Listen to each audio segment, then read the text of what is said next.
Hello there, this is Retro Spirits Guidon, and this is the ODV GBS-C, which upscales your retro consoles to lovely televisions. These are the systems I've tried it with. The Neo Geo AES has major bugs. The 16-bit consoles seem fine. The Dreamcast is groovy, and the Saturn is very cool. That's verified. Verified by the Cool Council of England and Wales. Here we have R-Type, the PC Engine powerhouse. As you can see, it's lovely and crisp. We have sound, as you would expect, and again, plays lovely. I can't discern if there's any latency with this device. I'm sure there is. I'm sure there's a few frames, maybe 1 or 2 frames of latency, but as I'm old, I barely feel anything, let alone latency. Here's the Nintendo logo, and we're looking at Yoshi's Island here. As you can see on the SNES, the scan lines are unevenly spaced, which makes the scan lines rather crappy for this console. And also, I've got a SNES which has blurry output anyway, so you can see kind of like an orangey glow around pixels that shouldn't have an orangey glow around them, because I have a soft Super Famicom. But it works people. The real benefit of this device is the way it handles Saturn output. So the Saturn, on many games, switches up resolution between like a super duper interlaced kind of high-res mode versus like a low-res mode, and every other upscaler that you'll try for a reasonable price will not cope with it switching between those two resolutions. This device has no problems with it. It's kind of instantaneous, which is lovely, which means you can see things like introductions to levels and actual gameplay rather than black screens and sound effects, which is what happens with the FrameMeister on this game. You'd literally get a black screen here for the first 3 or 4 seconds of the match with some sound effects, and then suddenly your mechs would appear. And that's irritating, but here it's instantaneous. So this device is, I would say, a must-have if you've got a lot of Sega Saturn and you like playing actual hardware on actual TVs. You gotta get one of these, because no other device handles the interlacing. Perfect, indeed. The device itself was about sort of 50 quid when I paid for it because it was in a sale, but now it's £10 more than that. I think was it £59.99 when I bought it? It was something. It's in the £60 bracket, so it's about half the price of a OSSC and about a sixth the price of a FrameMeister. And for the Saturn, it outperforms both of those devices. I don't know why I said that very slowly. My brain is slow. It does look like a Fisher-Price toy, and the build quality is not brilliant. I can't deny that. Both of those things are true. I've had to repair my unit. I've had to take it apart. I've had to sort of stitch the VGA port back together with because there's a load of loose stuff in there. I had to glue the screen back in. Oh man, we've had fun. We've had fun with this device. When I put the RGB SCART cable into it in the front, it crunched, and now the port is loose, but it still works. I don't know what's going on there. You can make one of these devices from kit parts if you've got a soldering iron, patience of a saint, and skills more advanced than my Neanderthal flint axe and large rock hammer.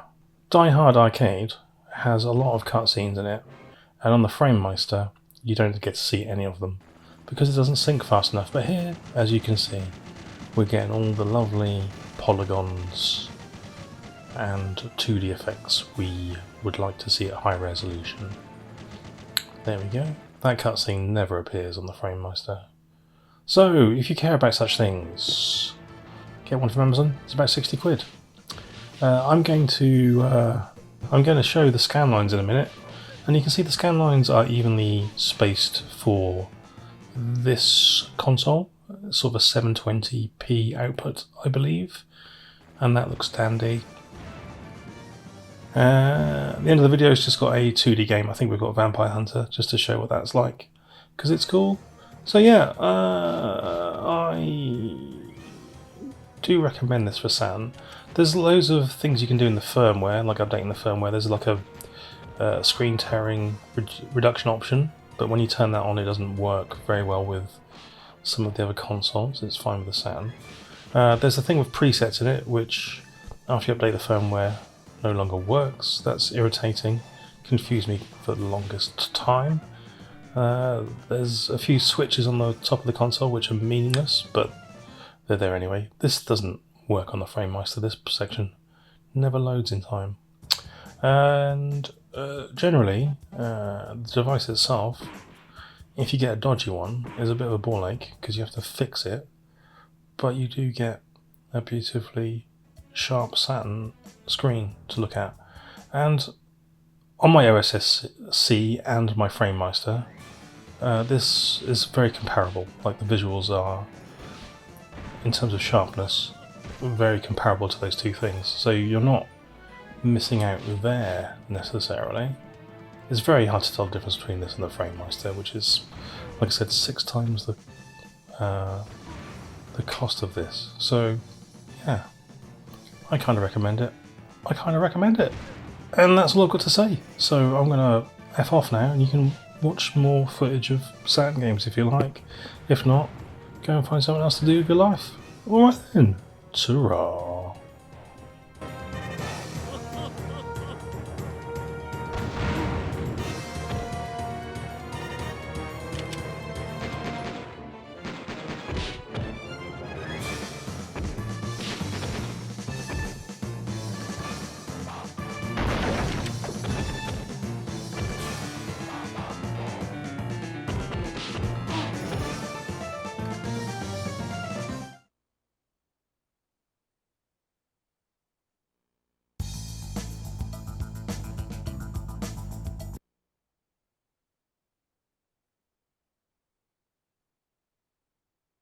I don't care about the swamp members.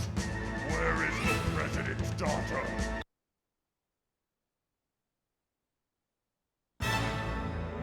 Find her and bring her to me.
Get ready. Fight.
Get ready.